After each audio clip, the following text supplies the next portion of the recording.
The law of attraction is a secondary law. The primary law is the law of vibration. So your body emits a vibration. Whatever vibration your body is putting off determines what you will attract back into your reality. That's the law of attraction. So because the law of attraction is a secondary law, we don't want to focus on that. We don't want to focus on the law of vibration. However, we're going to be using the law of vibration. The law we want to use is the law of assumption. So the law of assumption is a manifestation concept popularized by Neville Goddard, who was a spiritual teacher and mystic, way ahead of his time. And so it states that your assumptions, what you believe to be true in your mind, shapes your reality.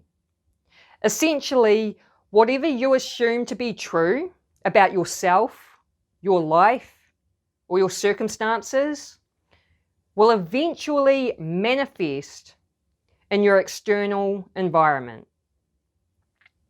And so this is why Neville Goddard says to assume the feeling of the wish fulfilled. Whatever your desires are, whatever you're wanting to bring into your life, he says, assume the feeling of the wish fulfilled. Act as if you already have whatever it is that you're wanting. So we have a little smiley face here. Acting as if we already have it, assuming the feeling of the wish fulfilled. And what this does is it changes your vibration. So you start emitting a different vibration by assuming the feeling of the wish fulfilled, using law of assumption, acting as if it's already yours, you already have it. And then based off that vibration, that's when you'll start attracting back the things that you want. Now, it was Albert Einstein who also said, everything is energy, and that's all there is to it. Match the frequency of the reality you want, and you cannot help but get that reality. It can be no other way. This is not philosophy, this is physics. Now, when you assume the feeling of the wish fulfilled, that is you matching the frequency of that reality. And it's really important that you learn to sustain this frequency. Because if you don't sustain it, what will happen is you will fall back into the old vibration. You may even be fluctuating between the two, and that's going to create resistance and blocks. So you've got to learn to sustain the frequency so that you can attract these things in. Now, imagination is the key to creation. Neville taught that imagination is God within you. It's a very powerful tool that you must use to create the life of your dreams. Now, Neville Goddard also has a book called Feeling is the Secret. I highly recommend reading the book. It's very short. It's only like 4 chapters. I think it's less than 50 pages. You could easily read it in a day. But he talks about how feeling is the secret. That's why he says, assume the feeling of the wish fulfilled. This is because your subconscious mind controls 95% of your reality. Your subconscious mind is the emotional mind. So since it's the emotional mind, how do you think you communicate to your subconscious? With your feelings and emotions. And that's why Neville Goddard says feeling is the secret. It's why he wrote a book on it. You assume the feeling of the wish fulfilled. You feel those emotions, so you communicate that to your subconscious mind so that your subconscious mind will bring it into your reality. So now the question is how do we use law of assumption? You may want to start applying it today. That's cool. The first step is to identify your desired outcome. Get really clear about what you want, because if you aren't clear about what you want, the universe can't bring it to you.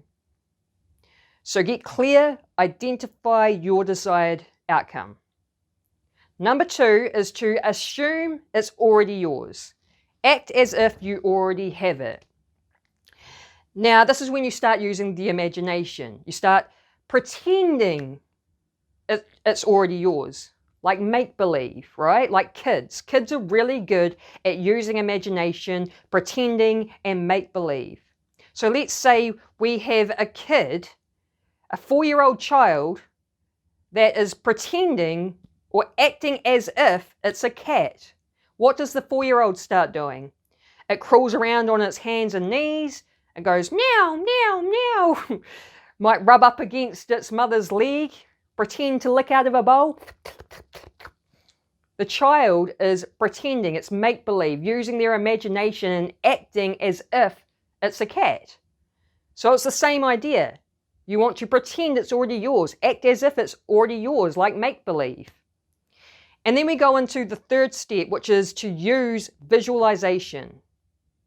Visualization is where you're using your imagination. Remember, Neville said that imagination is God within you. It's a powerful tool. So what you want to do is go into a meditated state. Meditation gets you to turn inwards, going into the internal world. And then you start using your imagination and you start visualizing you already have whatever it is that you're wanting. So for example, let's say you want to bring in more money. You're sick of living paycheck to paycheck. You want to be rich. You want to be wealthy. So you visualize a scenario in your mind of you having wealth. It could be you walking up to the ATM machine, you put your card in, you put your PIN number in, and then it shows that you've got like $10 million in your bank account. So you visualize it and see it in your mind. Dr. Joe Dispenza refers to this as mental rehearsal, and I prefer that term over visualization because that's literally what you're doing, is mentally rehearsing it in the mind. And your subconscious mind doesn't know the difference between something real and something imagined. Again, your subconscious mind controls 95% of your reality. So you can imagine these scenarios and your subconscious mind will believe it.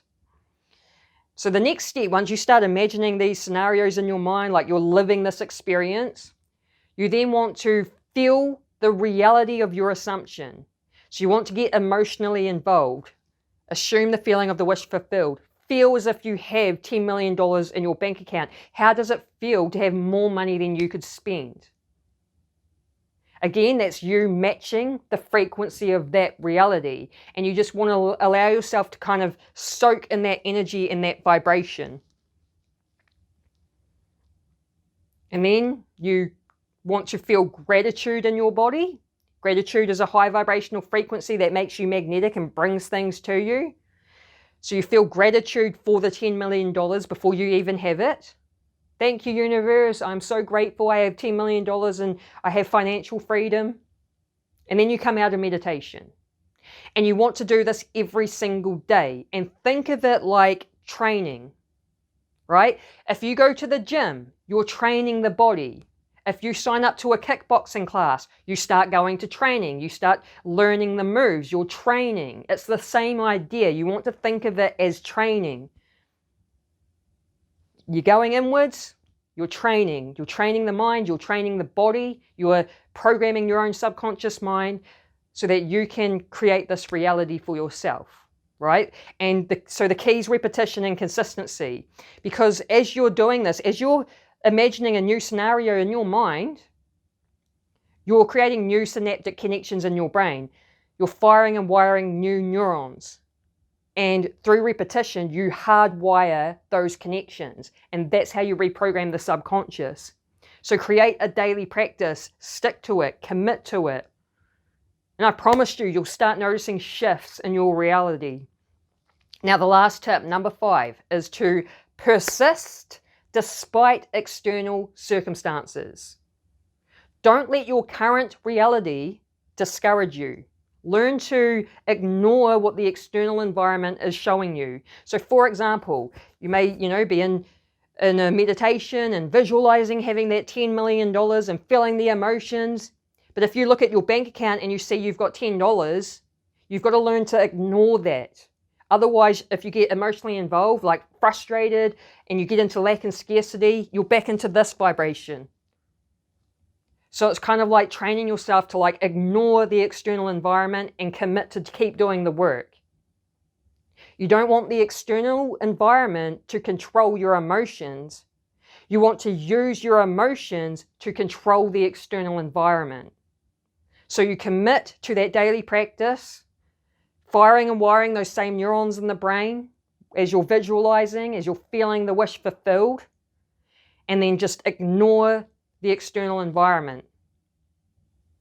Otherwise, it's going to cause you to fluctuate between the two frequencies. Now, what I've noticed with applying this work, by committing to daily meditations, I personally do it twice a day, morning and night. The best time to do this is right before sleeping, because as you sleep, your conscious mind disconnects. You're just in the subconscious mind.